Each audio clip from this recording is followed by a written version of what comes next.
Hey everybody, Coach Abby, Coach Logan, and we're going to be going over some nutrition myths today. Yeah. So, first one is you need to eat a low carb diet to lose weight. Not true, totally untrue.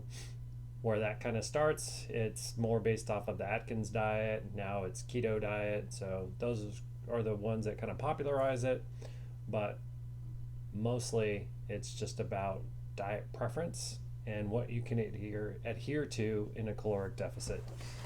Um, Naturally, it just kind of depends. If you're more of like a pasta rice kind of person, you probably won't enjoy a low carb diet. But if you're more towards proteins, higher fat, what would be considered keto nowadays, but which is not, then that might be more of what the preference is. So in that instance, a low carb diet would work for you. So it's just a matter of preference on what you like to consume, what you can consistently consume, and how that works within your day to day. Yeah, so it can work if it's right for you.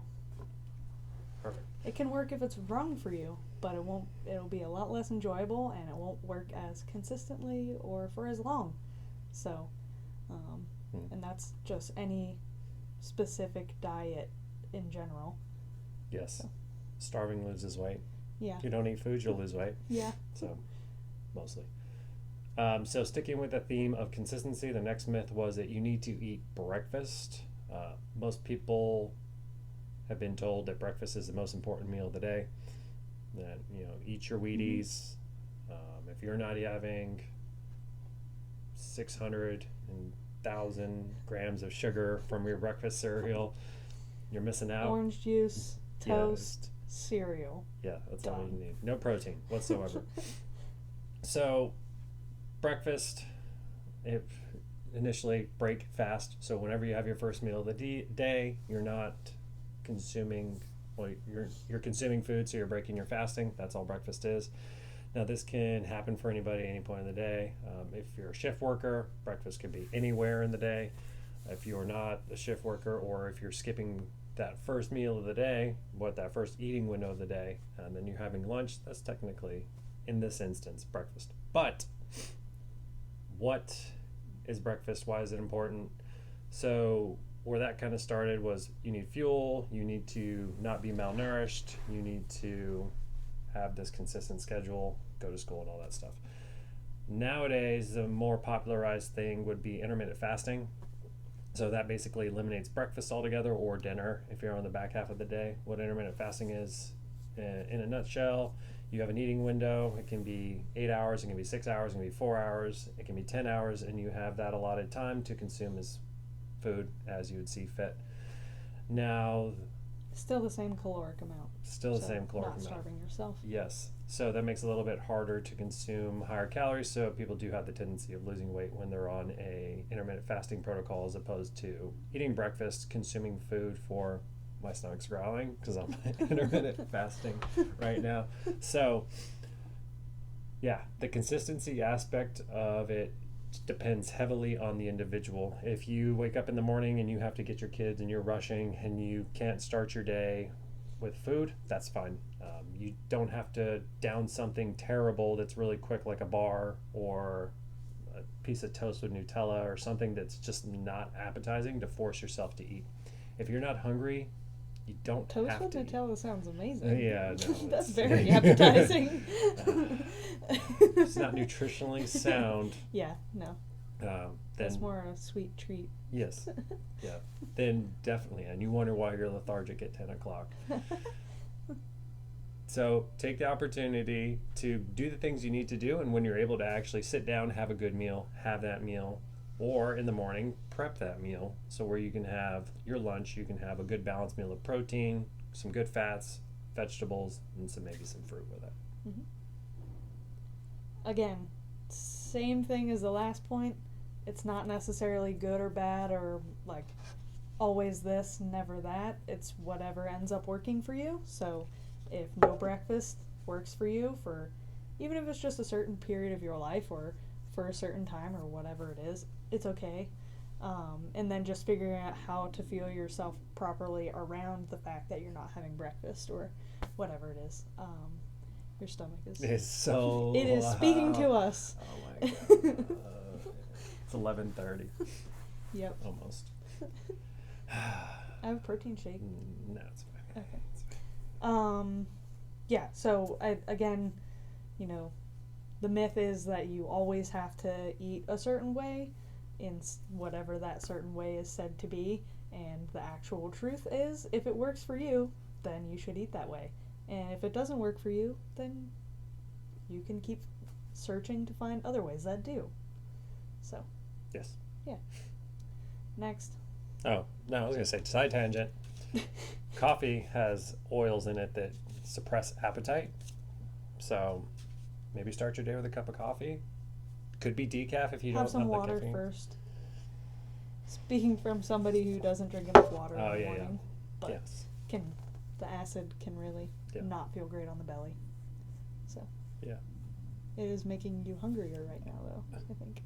No, I just haven't drank enough fluids. Anyway. And then the final myth is diet sodas are bad for you. Now this can go out into all sugar-free things, using sweetener substitutes. So I'm not sure where that one actually started. It might be just the assumption that chemicals are bad or artificial things are bad for you. They're in everything.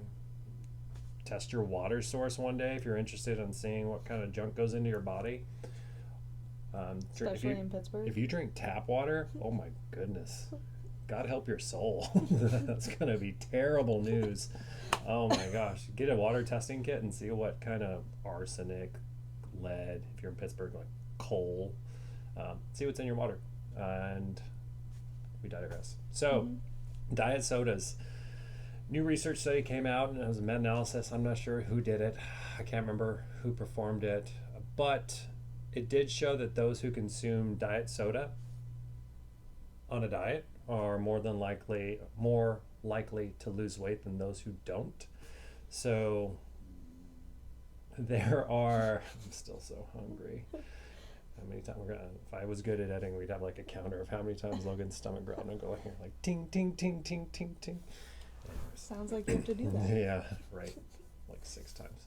So diet sodas, they give you a little bit of a sweet treat. They've gotten a lot better at it. I would say experiment with the ones that actually are good. I enjoy the Zero products. Coke Zero. You can have a whole tally now. Yeah, Coke Zero is good. So what do you drink? Soda. Fresca. Fresca's great. Fresca's really good. So the only thing that would become an issue, like if you're drinking the Bangs, the Reigns, all those things fall into the same category of those stimulants. Make sure not to have them later in the day. They do contain caffeine, just like coffee, just like anything else. That's one of those things that people don't consider, especially as they get later in bed, later towards bedtime. Just kind of stay away from those towards the evening to allow for proper sleep.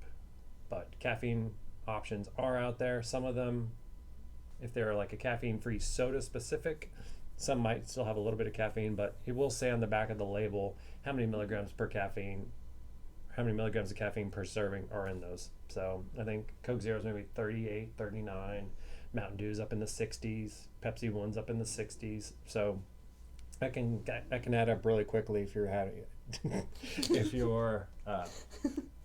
if you're consuming those regularly. Yeah. And this is more, I guess, talking in the lens of weight loss and using it maybe more as a substitute if you do enjoy soda and it's something that you want to drink. I mean, pop.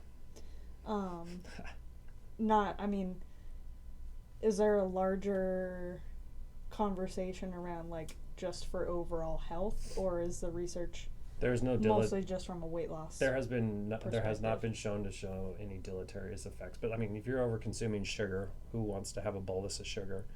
So it's a conversation of eliminating liquid calories, and if a way to eliminate liquid calories is by consuming more water first, and then maybe a little bit of coffee, and then taking away like maybe your sweet teas or your sodas and using that as an alternative, that's fine. Personally, I just enjoy them. Mhm. I drink them for taste. I love, even when I'm not eating the most healthy of things, if I'm having a pizza, there's nothing that goes better with me than like a really good soda. Mhm. Like just there's a blend, a palate blend, or peanut butter and jelly, or no, not peanut butter and jelly, like peanut butter and pickle sandwich Oh, with yeah. a Coke Zero. It hits. I don't know, thumps, whatever the kids say. It's a bop. It's lit. Yeah, no, No one probably says not that that. anymore. I don't think so. Okay, yeah, so I was just, I mean, just for clarity, I guess. Yeah. In broader picture, but I guess, yeah. There's no, like anything else, I guess. There's Mhm. no specific, at least at this point. It all comes back to your goals. Yeah. Right. In summation, Right. it's whatever you're trying to achieve and can consistently do. Mm-hmm. But as it is at face value, there is nothing that shows right now that diet sodas are bad for you, unless you're drinking maybe thousands of them. So, and then maybe the excessive caffeine. If you drink 10 Mountain Dews in a day, Mm-hmm. 660 That's milligrams a of whole different caffeine. conversation. Completely. That's a thing. Yeah. So, yeah, eliminating that stuff. Let us know if you have any questions about. Making sure you're still drinking enough water as well. Yeah, hydration. It's a supplemental liquid. Key. Drink water. Yeah. Doesn't have to be a living water. So, any questions? Things that you think you've heard? Any of these myths that you have heard differently? Anything that you want to talk about? Comments below on YouTube. Mm-hmm. Message your coach. Then let us know if there's any myths that you want us to dive deeper into. We can make a blog about it, and then we can make a vlog about it. Mm-hmm. Sign off. And that's a wrap. Goodbye, everybody. Bye, everybody.